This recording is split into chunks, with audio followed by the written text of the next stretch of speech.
Welcome to today's podcast on Cameron's Conversations. And today I have fellow grumpy old man, Louis, with me, and we are going to do what I've been quite excited about, a grumpy old man podcast on things that have just annoyed us this week, whether it's to do with things we see on social media, posts about nutrition and weight loss, training, exercise. We just thought we'd do a little bit of a ranty one. So I'm going to start off who I think might be the master of ranting and kind of getting wound up by daft stuff on social media.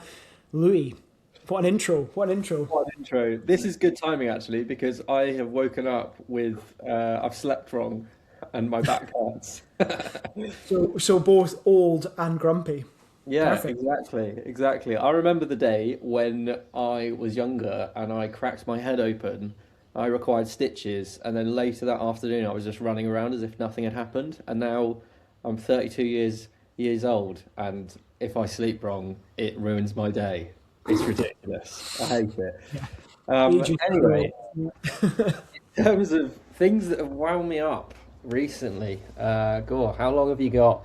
No, but I saw a post yesterday, and it was a female coach talking about how it's not fair that men can lose weight faster than men, and I agree with that statement. I agree in terms of, we do probably have a bit of an easier ride of it, Yeah, for sure. because our calories naturally are a bit higher and things like that. But then she went on to say that,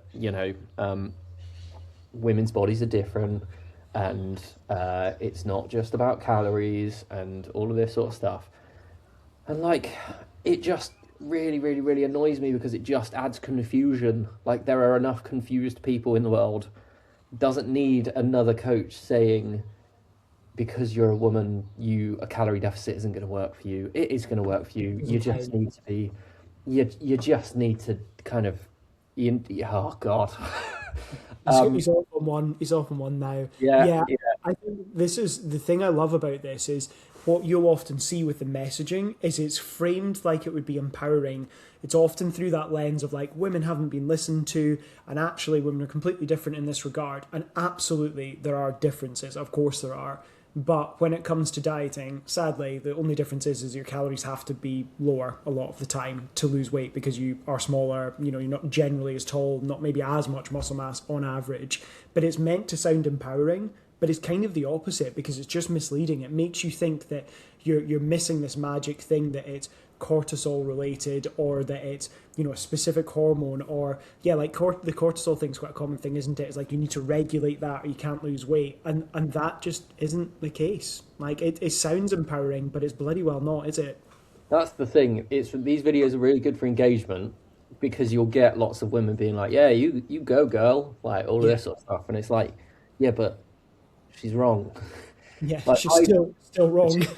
yeah, I've done a video before where I've kind of outed another coach who has said that the whole 1200 calories isn't enough for you. You shouldn't be dieting that low.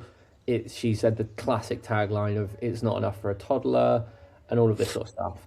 And I mean, that's just misinformation anyway, because we're not the same as toddlers. Toddlers are rapidly growing little radiators that are running around, bouncing off of things, not hurting themselves, because they're indestructible. Yeah, And they move a hell of a lot more than we do on average. They are growing rapidly, like they need more energy anyway, yeah. compared to the typical lifestyle of someone who wants to, who is a bit overweight and needs to lose a bit of weight or wants to lose a bit of weight.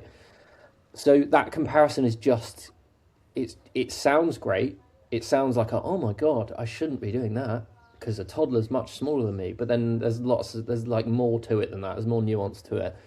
But then when I make a video saying 1200 calories for some people, again, there is nuance to it. I'm not having a blanket Not statement. every one of our one-to-one clients, for context, is suddenly put on 1,200 calories. We're not Yeah, like 1,200 calories is the perfect amount for everyone. Are you 6'8"? 1,200 calories. Are you running a marathon? 1,200 calories. Like we're yeah, not pushing that agenda. exactly. But if I say 1200 calories for some people is actually appropriate, and there'll be some people out there, maybe even listening, who have tried to diet on more than 1,200 calories and seen bugger all results because, again, 1,200 calories is appropriate for you. Um, I get stick for it.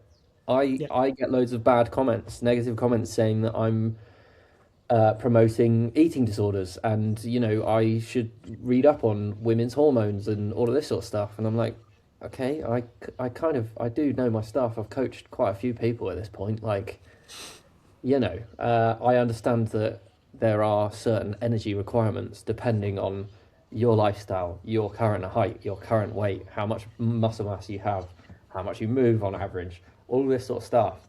And I always use the comparison of like a 6'5" uh, builder, a labourer who's out at 7 a.m., doesn't get home until 5 p.m., probably has about 17 tea breaks in that time, but still moving a fair bit. We'll assume that he works a full day. We'll assume that he Yeah, works. yeah, yeah. Still moving a lot, and he's like, I don't know, 110 kilos. Obviously, for him, let's call him Steve. Sorry if there's anyone called Steve listening. It's just typical. Steve the Builder. Yeah. Yeah. Steve's gonna struggle on 1,200 calories because 1,200 calories for him is probably lunch, right? Yeah.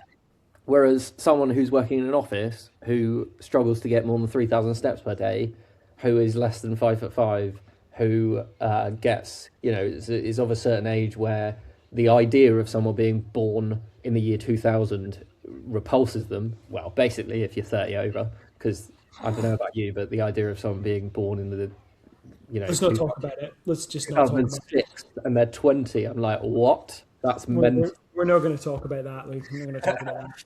But if you're in that kind of subsection of people, then again, 1,200 calories might be okay. It's one of these things that you can't have blanket statements. So I think to summarize, to wrap it into a nice little packaging, blanket statements piss me off. There you go.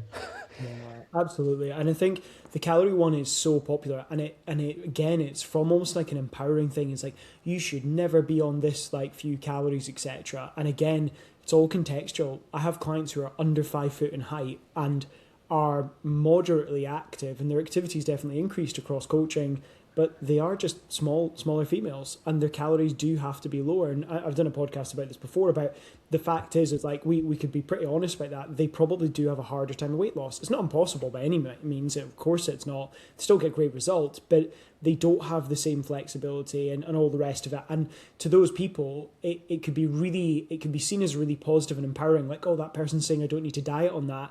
But then they go and sit on 1,600 calories and nothing happens, or they see such marginal weight loss that they would be like, at it for the next 2 years straight if they never had a holiday. If they have a holiday, that's wiped out a year's worth of progress. Like, it just doesn't work. So I think that's a really, like, the blanket statements thing is a really big one. And you see a lot of that where it's just like, oh, you should never do that.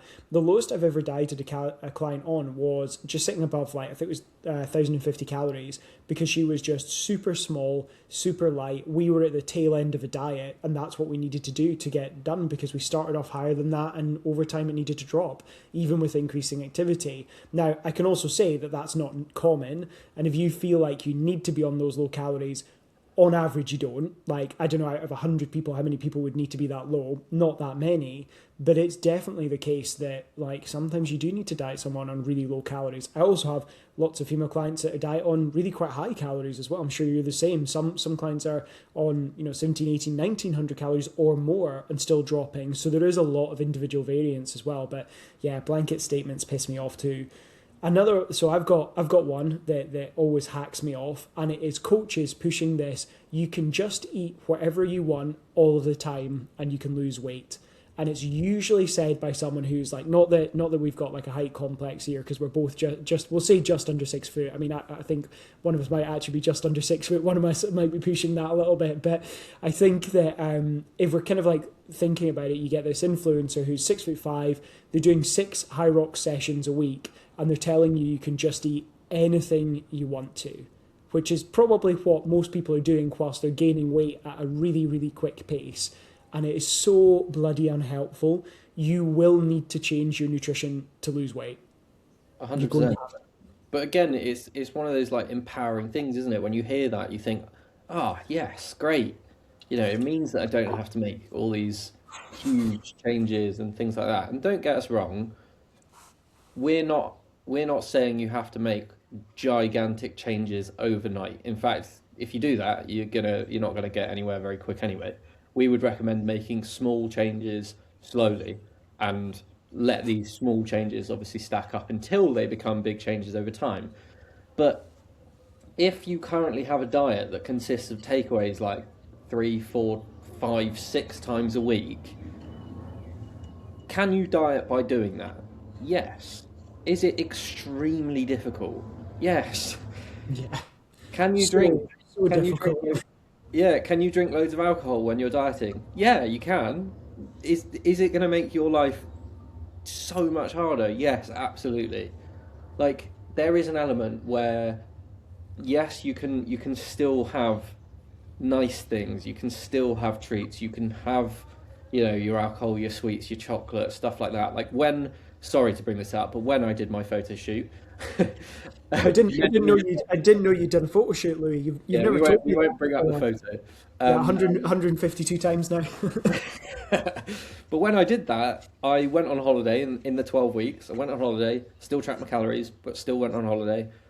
Did a round of pub golf that was a bit messy.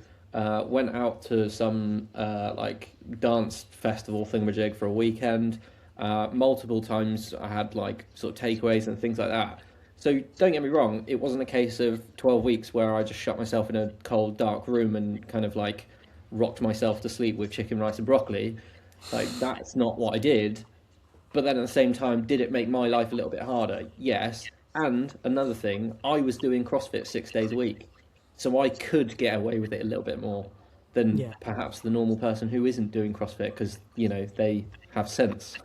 Yeah, I they didn't. have some sort of common sense and taste, basically, is what we're saying as well. But Yeah, yeah, precisely. absolutely. I think this is it. And I think that probably the best way of framing this is like you can make your life a lot harder. Because I was having a conversation with a client about this earlier this week, and they were just talking about like they've dropped their alcohol intake quite a lot. Not really teetotal, but they just don't drink as much. And they said exactly what I would say to clients is they said, for me, I've just realized it makes it harder because I'm eating less food. I know that sounds really obvious, but if you are consuming 1,000 calories over the course of a week from alcohol, that's 1,000 calories less food. That's 2 to 3 meals potentially, depending how big your meals are. So you're having 2 to 3 meals less. It makes a big difference to your hunger levels as well. And the same applies with takeaways. Is like Louis can absolutely have a takeaway, but if he's on 2,000 calories and that takeaway is 1,400, the only other thing he can eat that day is like 600 calories, and then that's it. And actually, his fullness is probably going to be a hell of a lot lower because of that as well. So he's going to find it harder. In the same way that if someone's like, do you know what? It's really important for me to have a couple of glasses of wine a week. Cool, do that. But there's going to be a trade off somewhere else because you can't get away with just like, I don't know, having 1,000 calories worth of normal food and 1,000 calories worth of custard creams. Not to bring up the custard creams again, Louis. But, like that is going to be a bloody hard diet to stick to because you inhale those custard creams in like 3 minutes and then you're starving the rest of the day. So I think it is really, really misleading. And also, important to remember that flexibility scales with your calorie intake.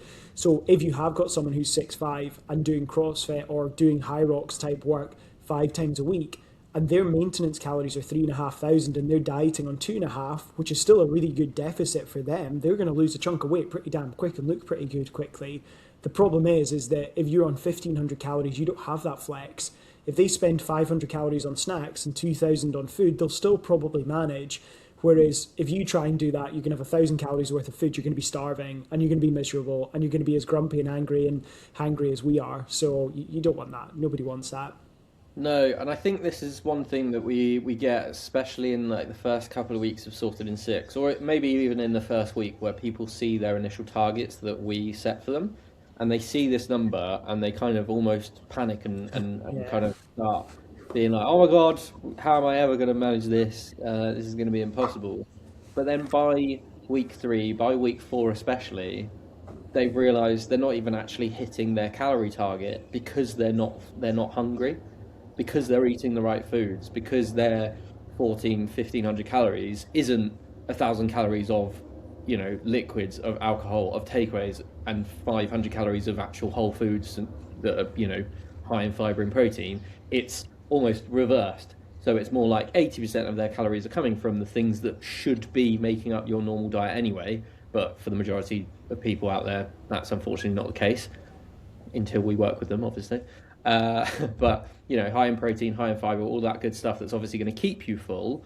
And then the other 20%, we have this rule all the time. The other 20% can come from whatever you want. Like that's where this balance comes in.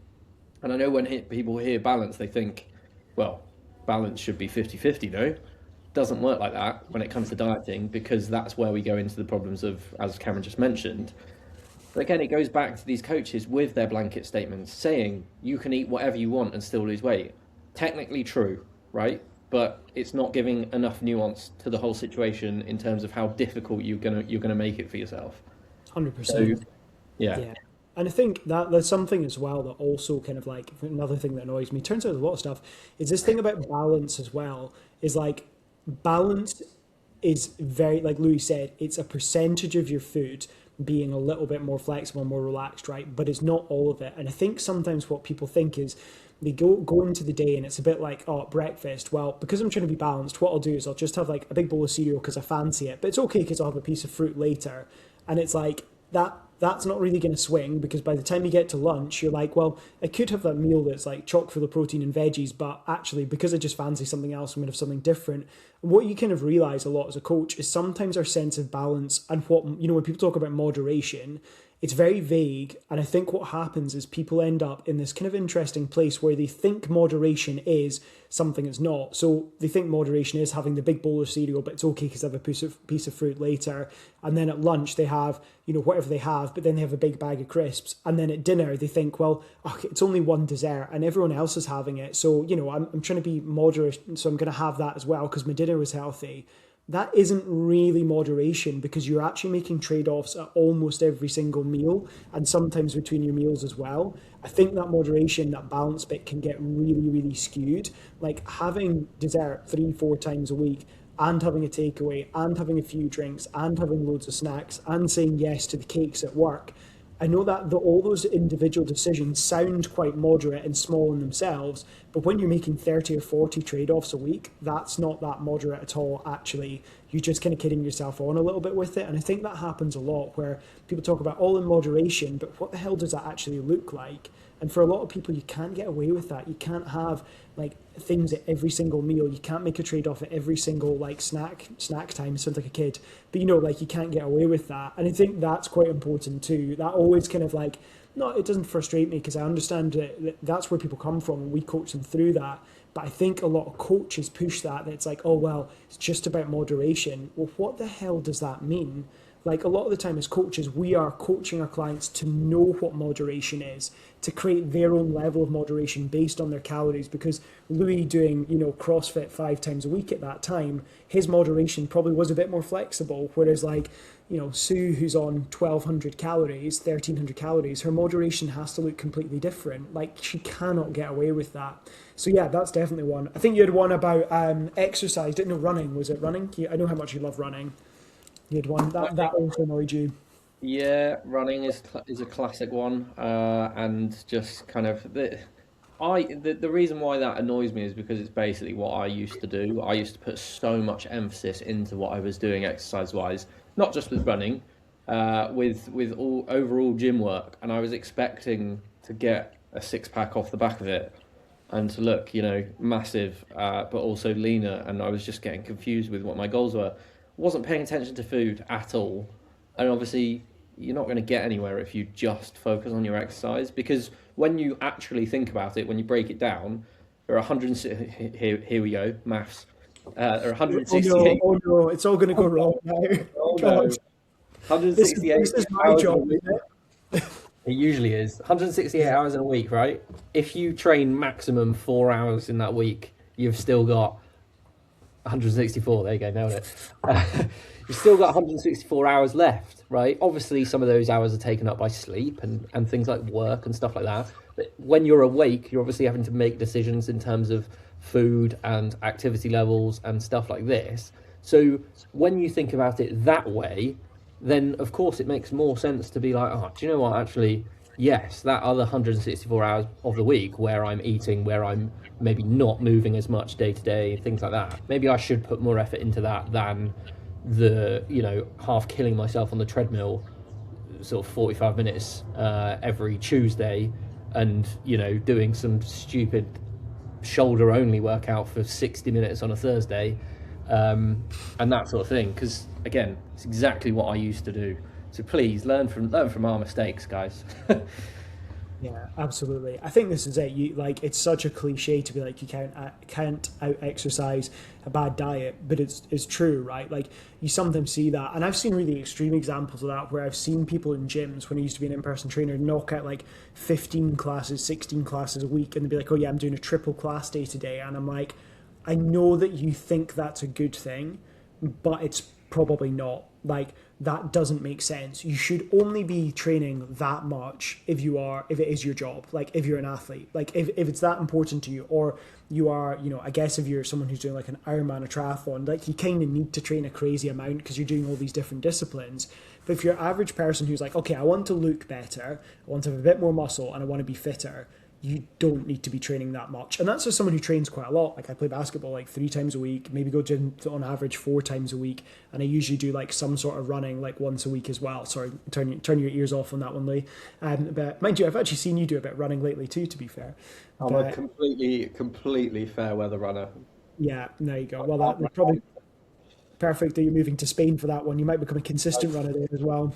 maybe. But yeah, I think this is the thing, isn't it? It's like you can, and I saw that, and it's like a perfect example of like, and that person when they talk to them, were like, you could tell that their goals were around body composition, and I'm like, but you're doing all this work, you're spending so long in a gym, but you're not looking after your nutrition, and like that's the one bit that would make you far better progress. So I always think that is something that can be frustrating. I think for someone is you can put so much effort into your training and all the rest of it, but you might not look like it because you're not looking after your nutrition at all. And it's not to say that your training has to be about the way you look and all the rest of it. It doesn't have to be at all. But it's really worth considering if you've got a body composition goal. If you're like most of us want to look a bit better, look like you've got definition, or if you're Louis, you want to like gain a good amount of size, or if you're someone who just wants to like look toned, whatever it is, it's kind of irrelevant. You still need to look after your nutrition, and you cannot get away without doing that bit as well. So yeah, and then I think the last one that we wanted to touch on was just kind of I think it was about this whole thing about like running, where it's never enough. I think it's kind of like one of the things, there's a bit of a trend of this where like it's almost not like you can't run anything that's under a 5K. And if you do a 5K, then the first thing someone asks is like, when are you doing a half marathon? When are you doing a marathon? And it's almost like you just have to be doing an ultra marathon in the Arctic for it to be respectable at this point. Like what's the point in anything else, right? It's such I think people get very carried away on social media. If it's like almost like one-upsmanship a little bit. Not to say if you have a goal of a half marathon or a marathon, that's cool, that's amazing. But sometimes the online dialogue is like, oh yeah, they're a good 5K runner, but would they be able to run a good half marathon? And I'm like, why is that relevant? Like, who cares? That's like saying to someone who's like into cycling, like, they're good at cycling, but they're good at running. Like, why is that relevant? If you enjoy a thing, you can just enjoy a thing as well. And I feel like running's become the perfect example of where it's almost like it has to be ridiculously fast, or it's almost quite competitive, like online. Even although it's a lot something people do for like fun and to enjoy it and to feel a bit fitter, it's become quite like competitive, but not in a good way competitive, kind of like a bit of a negative way. Yeah, it's kind of like, have you heard of tall poppy syndrome? Yes, yeah, yeah. Where, everyone tries to cut down the tallest poppy. Like, if you look like you're doing better, then obviously people will start attacking you and say, wow, it's only a 5K. It was like, yeah, but, 2 months ago I couldn't climb the stairs. So how's that? Like, do you know what I mean? And Yeah, I think in the world of social media, it does just seem like everything has to be extreme now. With not just exercise, like exercise is obviously one of them. Like if you start running, well, obviously you have to do a marathon at some point. Otherwise, what's the point of doing it? If you start running, well, when are you going to do a high rocks? Because obviously, what's the point? If you're going to the gym a couple of times a week, well, are you going to step on stage at some point in your underwear looking like a tangerine? Well, what's the point in doing that? And the same with dieting. If you can't suddenly try and have a high protein diet, you have to go full carnivore. You can't just have things in moderation. You have to get rid of all of it. It's just such nonsense. And I understand why it's more prevalent nowadays, because obviously on social media everyone is competing for attention and things like that, and everyone has to say these outlandish things to obviously gain engagement and things. But at the same time, it's kind of bleeding into normal life, where average people like you and I are then thinking, oh, we need to do more than this, because otherwise it's not enough. And that's simply not the case. Like, it's enough if you enjoy doing it and it's getting you towards your goals, whatever your goals are. And I think it's frustrating to see. And it's just almost like you can't really celebrate what you do, because it's like, oh well, but it should be more. And I think this is basically us saying it's like it's okay to just run a 5K, or even less than a 5K. It's okay to just like go for a run round a park. Like, that's fine too. I was speaking to a client about this who was like, I don't know if I have like time to run around 5K. They're quite new to running, and I'm like, you know that there's no rule that says you can only run the number 5. Like, you could just go into a 4 or a 3.5, or like the distance of like your house round the park and back. Like, that's cool too. If you go out and run for 15-20 minutes, it's still going to do you a lot of good. So yeah, I think that's like a really common thing as well. And I think it's really interesting. I did a 25-kilometer trail run, and when I did that, everyone was like, oh, when are you going to do a marathon? And I'm like, I can't think of anything worse. Like, I really enjoyed my trail run. It was really, really good. And because it was around Balmoral as well. So that was like quite a cool area to run around as well. But like, I was just like, that was enough for me. Like, I really enjoyed it, and I'd probably do it again at some point, but I have no interest in doing more. And I have clients that love marathon running, and that's great. I have clients that do ultras and all sorts, because that's what they're passionate about. But I think it's really important to just like play your own game and enjoy what you enjoy as well. Like, I didn't want to do a marathon because I knew that the cost of doing that in terms of time, when you're running a business, etc., I was like, I just don't have the time to do that and have a social life and see my girlfriend. Like, that would be more important to me, because I want to go to the gym 4 times a week, which you're probably not doing on top of marathon training and running a business. If you want to have any friends and a girlfriend, probably not going to work, right? I'm going to have to make a trade-off that I'm not willing to make. And I just enjoyed doing shorter stuff. So it was really interesting, but it was almost like, you're not interested in doing that? I'm like, no, not really. Like, I couldn't care less. Like, I just did it as a challenge, and that was it. But yeah, so that was our old man ramblings and grumping about stuff that has annoyed us, and we'll no doubt be back on later next month to do even more, because there's always something annoying us. But if you do want to hear about one-to-one coaching and find out a little bit more, then the link is in the show notes. I swear we're not as grumpy when we're coaching. Honestly, we are actually nice people and get really, really good results with our clients. And if you do want to find out a little bit more about Sorted 6 or one-to-one coaching, or have any suggestions for future episodes, in the show notes is a link to my WhatsApp, and you can just pop me a message too. Thank you for listening, and speak to you soon. Thanks for coming on, Louis. Cheers, guys.